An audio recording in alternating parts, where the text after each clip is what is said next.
Hi modelers, time for assembling and painting works. We have a pair of 3D printed kits in small 1:72 scale, so M119A2 towed artillery gun and crew set for it, both from Spalah, manufacturer of highly detailed printed models and different stuff.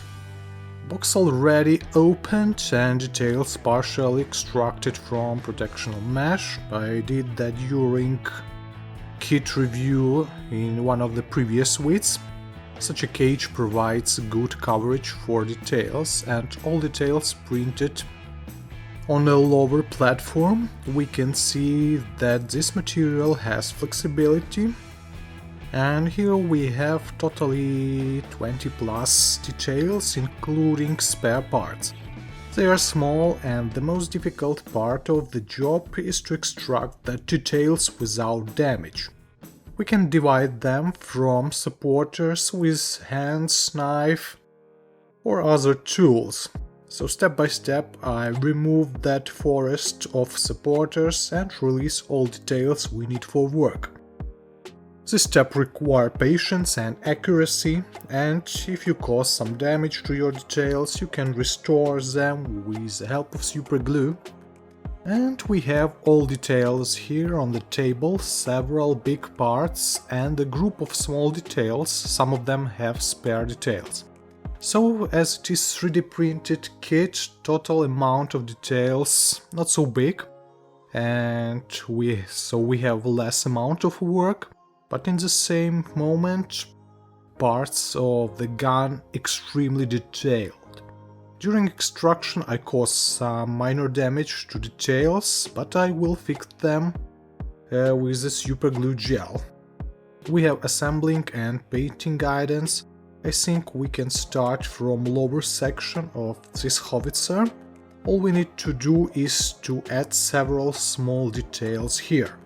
We can use here super glue gel for details connection. Highly detailed wheels, we can remove some artifacts with the help of knife or sandpaper. Tires have saging even at such a small scale. Hopefully details connection as good as their look, so we can easily put wheels on this frame. We can glue them, but I think it would be a better solution to paint them separately and later glue them together. And the most complicated thing about this kit during assembling is the lower rounded platform installation. Yep, we can easily glue it to the wheels and then wheels to the frames, but we have here also 3 cables between that platform and main frame, so I decided to install that cables at first on the frame in the correct position, and I think that's all. I paint this group of details, then separately paint platform, wheels, and then connected them together, so they should be connected kinda this way. Not an easy connection, but it is possible. Now we can proceed to the gun section. This section easier in work. We have to connect several details, and the main thing is that we have to choose the vertical angle of the gun elevation and glue details in that position. Then we can install side springs, and if the elevation of the gun would be too much low as for direct firing or too high, springs wouldn't take their position because they suited for one static elevation, and it's kinda 45 degrees, I guess. And several more details should be installed here. Connection between upper and lower sections of the gun is very convenient, so we paint this group of details one by one before installation. And we have as a pre-painting result 5 units: lower rounded platform, gun frame, 2 wheels and gun section. This construction is fragile and better to be careful with it. Well, we can say that about all scale models in general. And as for painting, we apply here initial layer, grey acrylic primer from Valleja, then basic color, NATO green. I use for that Soviet green mixed with several drops of light grey primer. And painting guidance gives us a single tone variation, so we can leave it as it is, single tone green camo. But if you check pictures of the real gun of M119, you can reveal that a lot of them were painted in 3-tonal NATO camo, so I decided to do the same. And as for brown color, I choose saddle brown. And as for dark tone, I use black color mixed with several drops of light grey. That camo makes this howitzer much interesting as for me, especially if I want to avoid lasering steps on my gun.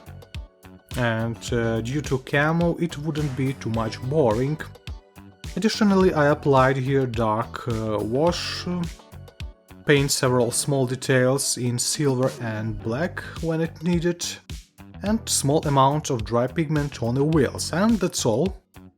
And final quest here, of course, gathering all parts together, and super glue and proper tools makes this work easier.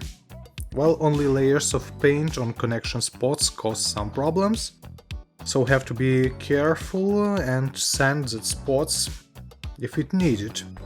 And upper section. And we did it. Unusual but interesting experience. The most difficult part of this kit, in my opinion, was the details extraction. Just be patient with that, and if you break something, you can also fix that pieces with the super glue. I'm not fan of small kits, small artillery, but on another hand, extremely detailed kits always looks great. This howitzer could be located as a single unit on your shelf or multiplied with that crew set and diorama basement, which is a great idea. And I'm happy of this simple 3-tonal NATO camo. Have to try that on Abrams or Leopard tanks, and current result of work is also good. Also, we have in our disposition much bigger and modern artillery M777 howitzer in 1:35 scale, definitely have to try it. And as for today, that's all. I hope you enjoy. Thank you for watching and have a nice day. Bye.